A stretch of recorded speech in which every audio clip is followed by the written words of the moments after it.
আসসালামু আলাইকুম সুপ্রিয় দর্শক, জান্নাতুল ফেরদৌস লাবণী চ্যানেলে আপনাদের সকলকে স্বাগতম।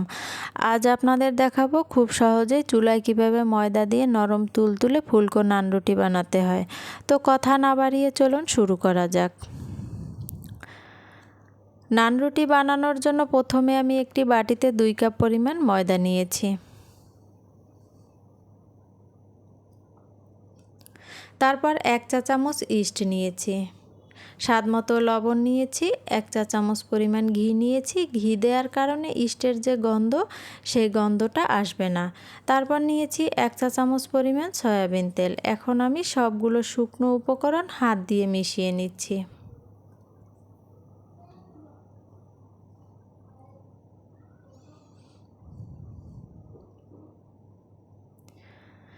দেখুন শুকনো উপকরণগুলো মেশানো হয়ে গেছে। এখন আমি অল্প অল্প কুসুম গরম পানি দিয়ে ডোটা তৈরি করে নেব। দর্শক, আপনারা ময়দার পরিবর্তে আটা দিয়েও নান রুটি বানাতে পারেন। আমি ময়দা দিয়ে বানিয়েছি কারণ আটার চেয়ে ময়দার নান রুটিটা খেতে বেশি স্বাদ হয়। দর্শক দেখুন আমার ডোটা তৈরি হয়ে গেছে। এখন হাতে সামান্য পরিমাণ ঘি মেখে এটার গায়ে এভাবে লাগিয়ে দিয়ে বাটিটা একটি ঢাকনা দিয়ে ঢেকে 30 মিনিটের জন্য রেস্টে রেখে দিচ্ছি।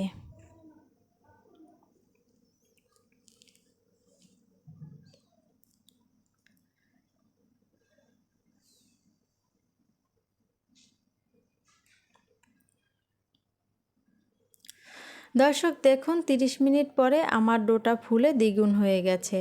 একদম পারফেক্ট ডো তৈরি হয়ে গেছে। এখন আমি আলতো হাতে আরেকটু মেখে নিচ্ছি।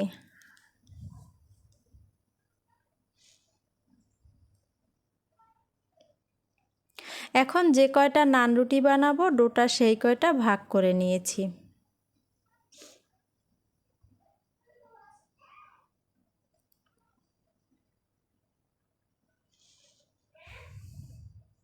এখন আমি সামান্য পরিমাণ ময়দা নিয়ে এক এক করে সবগুলো রুটি বেলে নিচ্ছি।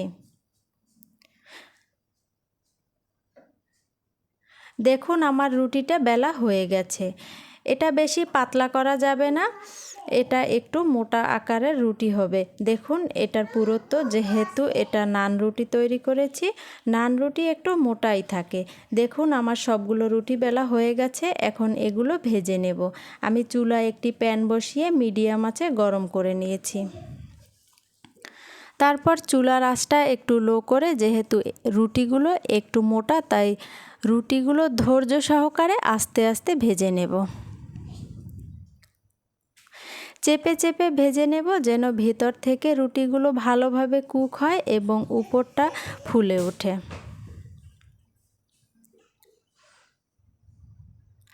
এভাবে উল্টিয়ে পাল্টিয়ে ভালোভাবে ভেজে নিতে হবে।